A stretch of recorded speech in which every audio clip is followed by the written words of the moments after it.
වගේ අතරම හදන්න සමාජාගත කරනවා අතරම මේක තමයි යන්නේ පිටපත මුලින්දලා දෙන්න සාකච්ඡා කරලා පස්සේ උදාහරණයක් තමයි මේ ලංකාවේ තියෙන එක නිසා මම හිතුවා මේ සියලුම නළුනියන් සහ මේ කාර්මික ශිල්පීනා මේ හැමෝම මේ චිත්‍රපටයට සම්බන්ධ වෙන එකතු වෙලා මේක හරි තීරණයකට ඇවිල්ලා මම යනවා කියන එක ඊට පස්සේ ඉන්නේ රූගත කිරීම වලට මූලිකව කියන්න ඕනේ මගේ මූලික චිත්‍රපටයේ දැන් කාලේ කරලා හැබැයි ජනප්‍රිය සහ මොම ශ්‍රේෂ්ඨ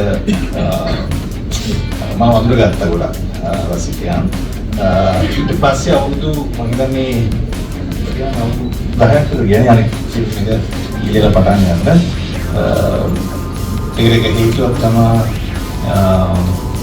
මුලින්ම පිටපත ලියලා අපේ නිෂ්පාදනයේ අවශ්‍ය කණ්ඩායම තෝරාගන්නේ ඉතින් පොඩි කාලයක් ගියා මම දන්නේ ඒක පාරකුණේ හොඳයි වැඩි හොඳට කරන්න පුළුවන් වුණා ෂූට් එක සහ නිර්මාණය සාර්ථක කරගන්න පුළුවන් වුණා මම කැමති අපේ ප්‍රධාන චරිත නිරූපණය කරන සින්දනාගේ කවුද මුලින්ම අපිට අදහසක් පළ කරන්නේ මේ සම්බන්ධයෙන් මහේන්ද්‍ර නැතුව මම හිතනවා යුරේනි කතා කරන්න හොඳයි මොකද මේ යුරේනි ටිකක් කෙරිලෝ චරිත තමයි පෞද්ගලික කාර්ය කරේ නමුත් අපේ මේ මිටියේ පෞද්ගලිකව නමුත් චරිත නිරූපණයේදී ඒ තමයි ප්‍රදර්ශ චරිතාවලියක්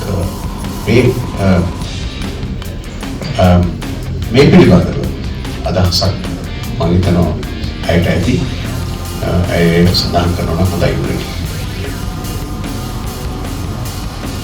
සියලු දෙනාටම සුබ සන්ධ්‍යාවක් මෙතෙන්ට කතා කරන බලාපොරොත්තු වෙන්නේ.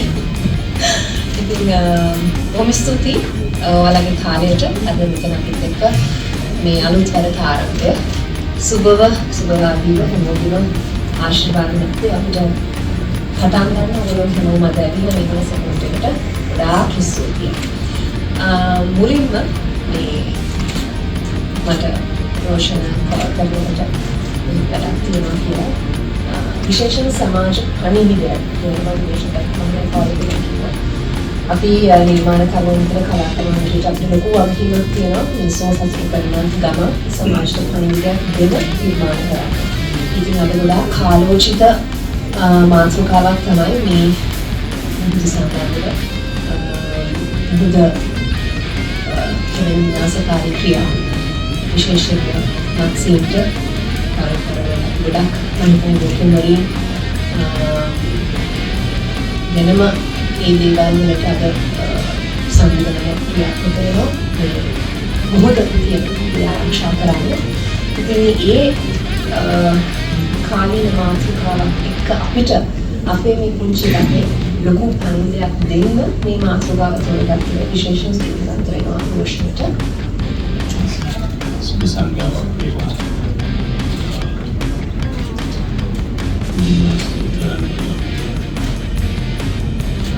रोशन रोशन की वो करते रोशन रोशन का महादी रोशन फिल्म बनाई अबुल गत्ते बिट असर गन्नाव इसेला बड़ू में गुडक्काय दूरिया चित्रपटी जनप्रिय ಹೆಚ್ಚಿಂದ रोशन BBC ඒ කාලේ කියලා තමයි හිතන්නේ රෝෂන් මීට වඩා ලොකු අතීතයක් තියෙනවා අපේ සිනමා ශ්‍රේෂ්ඨ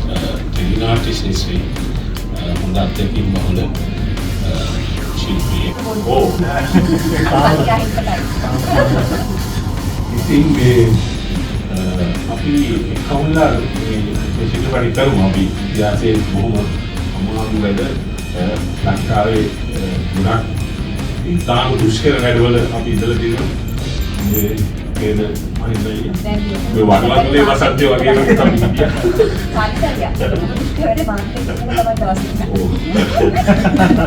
මෙයාට පෙරි දුෂ්කරයක් එක්කත් අපි ඉඳලා තියෙනවා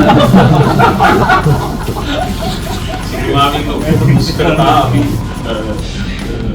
ජයගෙන දිනවා මම මේ ලංකාවේ ගම ඔස්ට්‍රේලියාවේ ඉන්න රෝෂන් කිව්වා වගේ ඉතින් ලංකාවේ මම ගිය 2017 2016 අන්තිමට මම මේවල ගියා ප්‍රෙස් එකේ ගියේ ශ්‍රී ලංකා බාස්කට්බෝල් ටීම් ඩෙලිගේෂන් එකට එදාට මේ අන්තිම ටූර්නමන්ට් එක ලංකාවේ. ඉතින් ඕස්ට්‍රේලියාවේ හිටියට හිත තියෙන ලංකාවේ ලංකාවේ බාස්කට්බෝල් ගහන්නේ පැෂන් එක මගේ කාම තියෙනවා. කවුරු ඕස්ට්‍රේලියාව මගෙන් ඇහුවොත් එහෙම මොන රටේද කියලා මම කියන්නේ 100% ශ්‍රී ලංකාව කියලා. So ඉතින් 100% ශ්‍රී ලංකාව මේ වගේ ඕස්ට්‍රේලියාව විතර මට රෝෂන් හම්බ වෙනවා. රෝෂන් හම්බ වෙලා ඉතින් මම චැට් එක දාගෙන මසන්නේ. මේ කරලා තියනවා හරියම කියලා. right okay why not? ඉතින් චිත්‍රපටයේ එහෙම මම ලංකාවට ආවා. ඒ ඉඳලා ඉස්සරේ ගමනේ රෝෂන් හැමදාම මම කියනවා ෆිල්ම් කරනවා අපතේ ගන්නවා. මේ හැම සපෝට් එකම මම දුන්නා ශ්‍රී ලංකාවට පස්සේ මම හිතුවා ඩිමන් ෂොප් එකේ ඉන්දියා ෆිල්ම් කරලා ඉතින් ඒකට ගාලියල ගෑස්තුනා. ඊට පස්සේ දුකට ඉතින් පටන් ගන්නකොට මම ගුරුතුමාගේ කියන හාරක් කරන්නේ සමහරවිට ඇවිල්ලා මම ඊපස්සේ ගියා. ඒ වගේම මේක හරි කතාව කියනකොට ඇත්තටම මම මාර ලකි මම සාමාන්‍ය දෙවියන්ට දෙකක් කියනවා එනකොට මම දෙවියන්ට බලනවා මේ මාත් එක්ක මේ සිනමාවේ ඉන්න දැවැන්තිව සෙට් එකක් ඉන්න නේද පටන් ගත්තොත් මහේන්ද්‍ර අයියා විරේෂිකා පාරිත් අයියා රෝෂන් ගැන පස්සේ තාම කියන්න ගියාන් රවින්ද්‍ර සරත් අයියා එතකොට අපේ DOP ළඟ අපේ මේකප් ප්‍රියන්ත අපේ එඩිටිං රංගන ගත්තොත් එහෙම අපේ මහේෂ් VFX සින්දු පැත්තෙන් ගත්තොත් අසන් ශානය එතකොට ඩාන්ස් එකකින් පැත්තට අසංග මම හිතනවා මට කවුරුත් ඉස්සුන්නේ නැහැ සුබ සන්ධ්‍යාවක් ඔන්න ස්තුතියි කරු මං ගැන විග්‍රහ කරාට කතා කරන්න ගොඩක් දේවල් මට බඩගින්න මට කන්නතු මොන එකද සීතා ඉතින් කොහොම හරි ඉස්සරම සන්තෝෂයි චිත්‍රපටයක් නිෂ්පාදනය වෙන්නේ කියන්නේ ඒක හරි බාර දුන්න කර්තව්‍යයක් අතන චිත්‍රපටය නිෂ්පාදනය කරනවා කියන්නේ ඒකේ විශාල වගකීමක් තියෙනවා. ඒක ඉදන් කරන මුදල අපි ආපහු කොහොමද ලබා ගන්න කියලා මොකද ආදායමෙන් 35ක් ගන්න දෙයක් හම්බුනේ. ඉතින් ඒක නිසා නමුත් මේ චිත්‍රපටය නිෂ්පාදනය කරනකොට මට හිතෙනවා මේක ටිකක් බජට් එක දැනගන්න. ඒක අනිවාර්යයෙන්ම මට දැනෙනවා ඒක. මේකත් එක්ක අනිතක දැන් ඊට පස්සේ වර්ෂන් බොහෝ සුදිමාව ගත්තාට මේ චිත්‍රපටයේද ඉස්සර යුදයා චිත්‍රපටයට මට කතා කරා නම් සහභාගී වෙන්න හම්බුනේ නැහැ මොකක් හරි හේතුවක් නිසා. ඊට පස්සේ අපි ශේෂ්ත්‍රය තුළ හම්බ වෙනවා. විතර හම්බ වෙනවා කතා බහ කරගෙන යනවා. ඊට පස්සේ කොහොම හරි ඔන්න දෙයිනේ පළවෙනි වතාවට වැඩේ ප්‍රසාරෝෂන් එක ඒක සන්තෝෂයට කාරණයක් මේ ඒක ගැන කියන්න ඕනේ ඉතින්. මේ අනිත් එක දැන් මේ ඉතින් අපිට එක චිත්‍රපටයක හිටියා මොකද ඒක නම මතක නැහැ. Night rider. ඉතින් අපි දැන් එක ෆ්‍රේම් එකක් කරලා මුන්නේ මම හිතන්නේ මේකේ නම් ෆ්‍රේම්ස් ඔක්කොම මාත් එක්ක තමයි මගේ ඉස්කෝලේට එන්න වෙනවා. ඒක තමයි. ඔව්. අර සීන් එකක් කරලා ඉස්කෝලේ අපි මම හිතන්නේ. අපි මේ පීරියඩ් වෙන් කරලා හදාගත්තා. ඔව්. බෝවෙනම් සමහරවිට පඳුරු ටිකට ගෑ මොන මොනවා ඔව්. අනිවාර්යයෙන්. ඔව් මොකද යුද්ධේ මොනවද කියන එක නේද?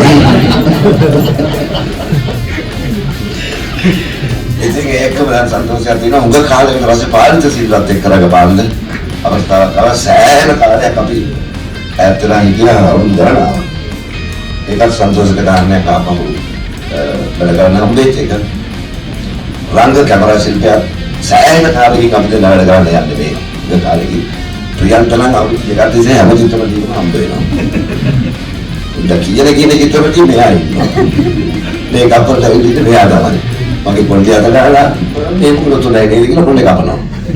ඒක රෙගුලර් කියලා යනවා දානවා බලනවා එක එක වැඩ. ඔන්න ඉතින් ආයිත් හම්බුණා ප්‍රියන්ත. හැමදාම මගේ රෝෂණ නැවතත් ආයේ පටන් ගත්ත අපිට පොඩ්ඩක් කරදර කරන්න. ඕස්ට්‍රේලියාවේ හැමදාම වගේ මේ වැඩේදී අපි කතා කරනට වැඩි වැඩක් කරන්න ඕනේ කියලා අපි හිතනවා. ඒ අපි රිසර්ච් කරන්න පටන් ගන්නවා.